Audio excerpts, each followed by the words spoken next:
So starting off, all right, probably the number one thing we use just because of our philosophy in our protections and what we do. Obviously, you guys know we've got Tom Brady and a drop back quarterback in the pocket.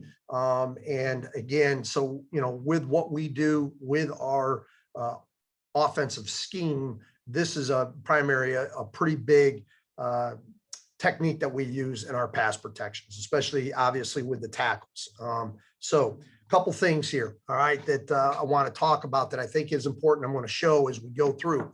But when we talk about with our kick step and so forth here, all right, I'm looking for right here, as you guys can see hopefully you see my mouse, but as we kind of drag this foot, as we kick, right, we want to mirror the width, the depth and width with this first step with the second step. And for me, you know, it's funny, I had a conversation with Bob after the Super Bowl, and we talked about the human body and how it bends and moves. And I think it's important that we understand that, you know, if I really overkick and turn this toe and knee out, this foot is going to come with me and my shoulders are going to turn. We want to try to stay as square as possible with our shoulders. And I think it's really important that you watch this toe and knee, that I want to remain and have flexion in that front knee. If I overkick, this front knee is going to straighten out, all right, and which is going to cause to put too much weight outside, and I'm going to open up. So for me, as we do these drills, it's a couple reasons why we have the sandbag. Number one, right, I want them to be able to keep their ass down with a flexion. They cannot hold this 35-pound sandbag, whatever it is, right, with them standing straight up and down and no bend, right, in the leverage of their body. The second thing is I put the bag on top of them because I want their hands tight. Okay. It's just another way. I'm going to show you a couple other things that we do. Not that we always, you know, set with our hands tight, but that's the purpose of this.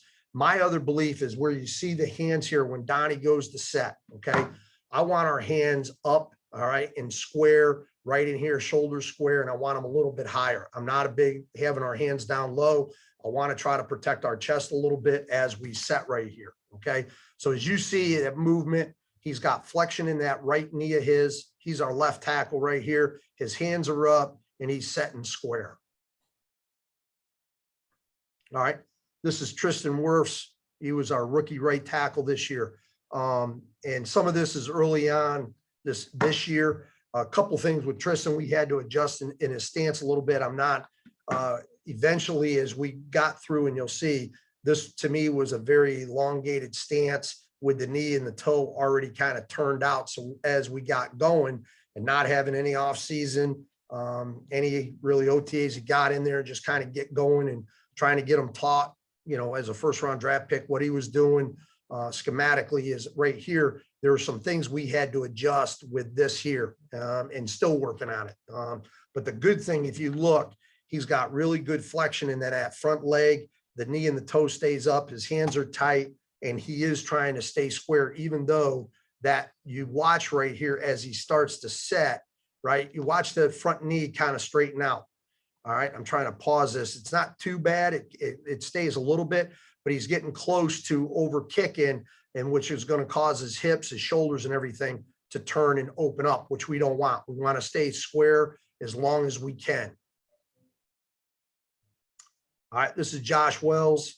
All right, our swing tackle here. Again, his toe, knee are out, but you watch his post knee, his right foot and his right knee, good flexion, hands are up. He carrying the bag where you want it. And the other thing is this to me. All right, you see where he's carrying his hands in the bag right here in the picture.